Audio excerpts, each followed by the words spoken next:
ana tare ne da tashar MB Africa Media da ke kan Facebook, WhatsApp da kuma YouTube. Yanzu za mu gabatar muku da tattaunawar da muka yi da Buhari Sani Almajir, matashin ɗan jarida mai sharhi akan fina-finai daga Najeriya. Ni ne Mamman Biniya Yakubu Awashe zan jagoranci tattaunawar. Buhari, barka da zuwa tashar MB Africa Media.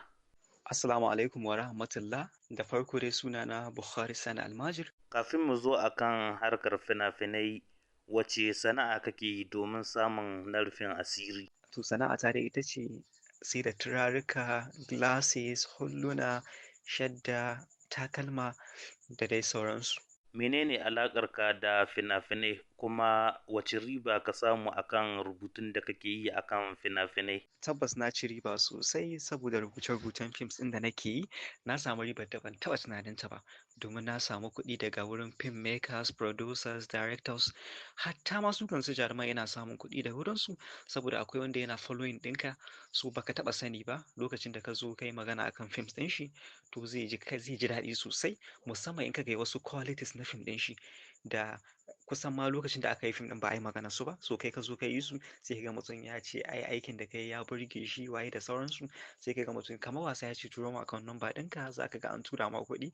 So kuɗin ma da ban taɓa tsammani ba gaskiya na same su ta hanyar rubuce-rubuce, kuma alhamdulillah, kuma still har yanzu ina ci gaba da samun alkhairi ta dalilin rubuce-rubucen da nake yi.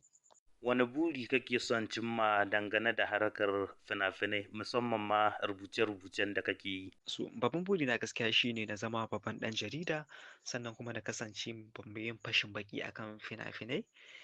Kusan zan iya ce maka ma burina shine na fitaran adashi suna a duniya. Idan masana'antar Kannywood za ta nemi gudunmawa a wajenka, ko kana shirye ka ba ta wannan gudunmawa? To kusan zan ce tun kafin masana'antar Kannywood ta nemi gudunmawa a wurina, already ina bata gudunmawa, saboda za ka ga wasu lokutan wasu fina-finan ma an yi su lokacin da aka yi su sun faɗi. So mutane wasu ba su ma samu an yi promoting films ɗin yadda ya kamata ba. So amma yanda misali zan ɗauko shi in ɗan yi fashin baki a kai, wasu za su koma ma su sake kallon fim ɗin. Sannan kuma za ka ga irin akwai abubuwa da fim za ka kamar jarumi ko jaruma sun yi fitowa ta musamman a cikin fim, amma hankalin mutane bai kaiwa kan wurin. So idan na yi rubutu nakan ɗan ƙara haskawa mutane, wannan zai sa ka ga mutane ma sun koma sun ji sun samu fim ɗin sun sake kalla. Me za ka ce a ƙarshen wannan tattaunawar? Magana ta ƙarshe shine zuwa ga producers, filmmakers, directors da kuma writers na masana'antar shirya fina-finai ta Kannywood shine duk yanda series ya yi farin jini, 'yan kallo suke son series. So idan labari ya ƙare, ya kamata a ce writers, mashirya fim sun yi haƙuri, da kuma marubuta, ba wai sai an kama ƙirƙiren idea ba, sai ka ga abu an zo ƙarshe har fim ma ya fita 'yan kallo.